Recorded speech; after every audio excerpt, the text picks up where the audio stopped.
أعوذ بالله من الشيطان الرجيم. بسم الله الرحمن الرحيم. يا سيد السادات يا مجيب الدعوات يا رافع الدرجات يا ولي الحسنات يا غافر الخطيئات يا معطي المسألات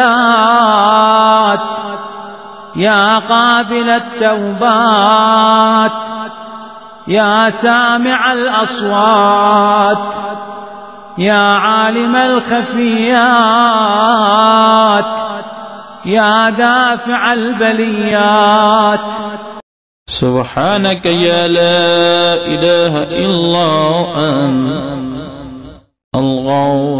الغوث خلصنا من النار يا رب.